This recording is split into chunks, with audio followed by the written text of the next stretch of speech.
সুপ্রিয় চাকরি প্রত্যাশী ভাই ও বোনেরা কেমন আছেন? আশা করি অনেক ভালো আছেন।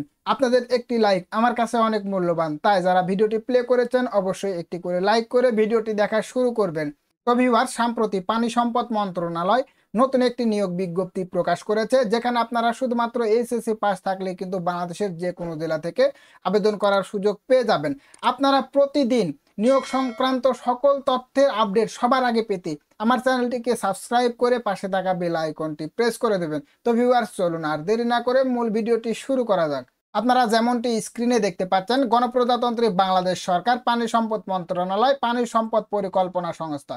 তো ভিউয়ার্স, এটি কিন্তু পুরোটাই হচ্ছে সরকারি চাকরি, কোনো প্রকার বেসরকারি চাকরি না। সুতরাং আপনারা নির্ভয়ে কিন্তু এখানে আবেদন করতে পারবেন।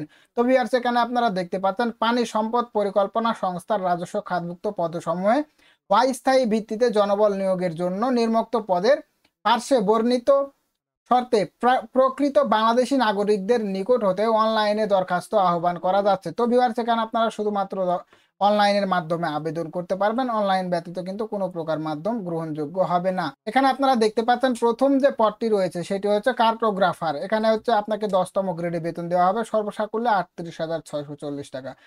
বয়স এখানে দেখতে পাচ্ছেন সর্বনিম্ন 18 থেকে সর্বোচ্চ 30 বছর পর্যন্ত। পদসংখ্যা হচ্ছে একটি। শিক্ষাগত যোগ্যতা দেখতে পাচ্ছেন পুরো কৌশলে ডিপ্লোমা সহ কার্টোগ্রাফিতে 5 বছরের অভিজ্ঞতা থাকতে হবে, এবং এখানে দেখতে পাচ্ছেন যে সকল বিভাগের প্রার্থীগণ আবেদন করতে পারবেন। সকল বিভাগের প্রার্থীগণ আবেদন করতে পারবেন। তো ভিউয়ার্স, দ্বিতীয় নাম্বার যে পদটি রয়েছে সেটি হচ্ছে ক্যাশিয়ার। এখানে আপনাকে 14তম গ্রেডে বেতন দেওয়া হবে।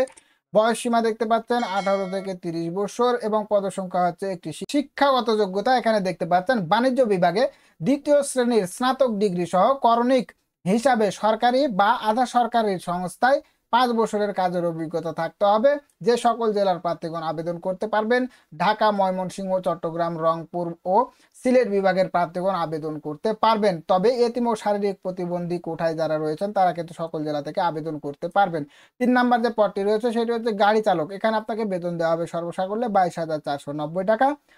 বয়স সীমা সর্বনিম্ন 18 থেকে সর্বোচ্চ 30 বছর। পদসংখ্যা হচ্ছে 3টি। বৈধ ড্রাইভিং লাইসেন্স শিক্ষাগত যোগ্যতা বৈধ ড্রাইভিং লাইসেন্স সহ সংশ্লিষ্ট মোটর যান চালনায় 3 বছরের অভিজ্ঞতা থাকতে হবে। যে সকল জেলার প্রার্থীগণ আবেদন করতে পারবেন: ঢাকা, ময়মনসিংহ, চট্টগ্রাম, রংপুর ও সিলেট বিভাগের প্রার্থীগণ আবেদন করতে পারবেন।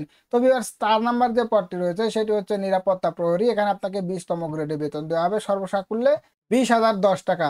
বয়স সীমা সর্বনিম্ন 18 থেকে সর্বোচ্চ 30 বছর পর্যন্ত। পদসংখ্যা হচ্ছে একটি। শিক্ষাগত যোগ্যতা 8ম শ্রেণী উত্তীর্ণ থাকতে হবে। শুধুমাত্র 8ম শ্রেণী পাস থাকলেই কিন্তু এই পদের জন্য আবেদন করতে পারবেন। এখানে দেখতে পাচ্ছেন ঢাকা, ময়মনসিংহ, চট্টগ্রাম, রংপুর ও সিলেট বিভাগের প্রার্থীগণ আবেদন করতে পারবেন। 5 নাম্বার যে পদটি রয়েছে সেটি হচ্ছে অফিস সহায়ক। এখানে আপনাকে 20তম গ্রেডে বেতন দেওয়া হবে, সর্বসাকুল্যে 20,010 টাকা। বয়স সীমা সর্বনিম্ন 18 এবং সর্বোচ্চ 30 বছর। পদসংখ্যা হচ্ছে 2টি। শিক্ষাগত যোগ্যতা এসএসসি বা সমমানের পরীক্ষা উত্তীর্ণ থাকতে হবে। তো ভিউয়ার্স, এখানে আপনারা দেখতেই পাচ্ছেন শুধুমাত্র এসএসসি পরীক্ষায় পাস থাকলেই কিন্তু আপনারা আবেদন করার সুযোগ পেয়ে যাচ্ছেন। তো এখানে দেখতে পাচ্ছেন ঢাকা, ময়মনসিংহ, চট্টগ্রাম, রংপুর ও সিলেট বিভাগের প্রার্থীগণ আবেদন করতে পারবেন। তবে এতিম ও শারীরিক প্রতিবন্ধী প্রার্থীরা সকল জেলা থেকে আবেদন করতে পারবেন। তো ভিউয়ার্স, এখানে আপনারা দেখতে পাচ্ছেন নিচে কিন্তু আবেদনের শর্তাবলীগুলো দেওয়া আছে। আমি সংক্ষেপে আলোচনা করার চেষ্টা করব, অবশ্যই আপনারা ধৈর্য সহকারে দেখতে থাকুন। এখানে দেখতে পাচ্ছেন আবেদনকারীর বয়স নিম্নবর্ণিতভাবে নির্ধারিত হবে। যেমন হচ্ছে, প্রার্থীর বয়স সীমা 30/6/2024 খ্রিস্টাব্দ তারিখে এই নিয়োগ বিজ্ঞপ্তিটি বর্ণিত পদের পার্শ্বে উল্লেখিত বয়সসীমার মধ্যে হতে হবে, এবং বীর মুক্তিযোদ্ধা, শহীদ মুক্তিযোদ্ধার পুত্র, কন্যা ও শারীরিক প্রতিবন্ধী প্রার্থীদের ক্ষেত্রে 32 বছর পর্যন্ত সীমাবদ্ধ থাকতে হবে। 2 নাম্বার শর্তাবলী দেখতে পাচ্ছেন, চাকরির জন্য আবেদন আগামী 1/7/2024 খ্রিস্টাব্দ তারিখ সকাল 9 ঘটিকা হইতে 21/7/2024 তারিখ রাত 12 ঘটিকা পর্যন্ত অনলাইনে দাখিল করা যাবে। তো ভিউয়ার্স, এখানে আপনারা দেখতে পাচ্ছেন 1 জুলাই থেকে শুরু করে 21 জুলাই পর্যন্ত আবেদন করার সুযোগ পেয়ে যাচ্ছেন। সরাসরি ডাকযোগে কোনো দরখাস্ত গ্রহণ করা হবে না। সরাসরি বা ডাকযোগে প্রেরিত সকল দরখাস্ত বাতিল মর্মে গণ্য হবে। তো ভিউয়ার্স এখানে কিন্তু আরো বেশ কিছু রেসপন্সিবিলিটি দেওয়া আছে। আসলে ভিডিওটি অনেক বড় হয়ে যাবে, যার কারণে সবকিছু বলা সম্ভব হচ্ছে না। অবশ্যই আপনারা নিজ দায়িত্বে ভিডিওটি স্ক্রল করে দেখে নেবেন। তো ভিউয়ার্স এখানে আপনারা দেখতে পাচ্ছেন অনলাইনে আবেদনপত্র পূরণ সংক্রান্ত নিয়মাবলী ও করণীয়। পরীক্ষায় প্রার্থীগণে ইচ্ছুক ব্যক্তি, এই যে ওয়েবসাইট অ্যাড্রেসটি দেওয়া আছে, এই ওয়েবসাইটে আবেদনপত্র পূরণ করতে পারবেন। আবেদনের সময়সীমা নিম্নরূপ। তো ভিউয়ার্স আপনাদের সুবিধার জন্য আমি ওয়েবসাইট লিঙ্কটি আমার ডেসক্রিপশন বক্সে দিয়ে দিব, সেখান থেকে আপনারা অনায়াসে প্রবেশ করে আবেদন করতে পারবেন। এখানে দেখতে পাচ্ছেন আবেদনের সময়সীমা, অনলাইনে আবেদনপত্র পূরণ ও পরীক্ষার ফি জমাদান শুরুর তারিখ ও সময় হচ্ছে 1/7/2024 সকাল 9 ঘটিকা থেকে। সুতরাং 1 জুলাই থেকে আপনারা আবেদন করতে পারবেন এবং আবেদন কার্যক্রম চলবে এখানে 21 জুলাই 2024 তারিখ রাত 12টা পর্যন্ত। তো ভিউয়ার্স এখানে কিন্তু বেশ কিছু রেসপন্সিবিলিটি দেওয়া আছে, অবশ্যই আপনারা নিজ দায়িত্বে সেগুলো দেখে নেবেন।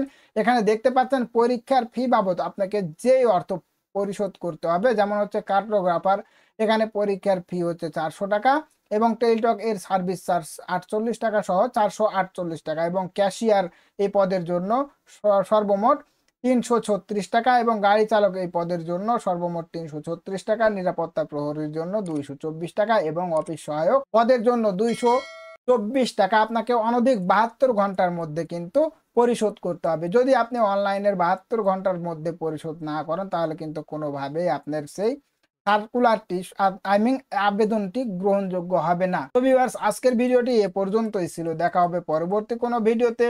ভিডিওটি যদি আপনাদের কাছে হেল্পফুল মনে হয় তাহলে অবশ্যই শেয়ার করে আর 10 জনকে দেখার সুযোগ করে দেবেন।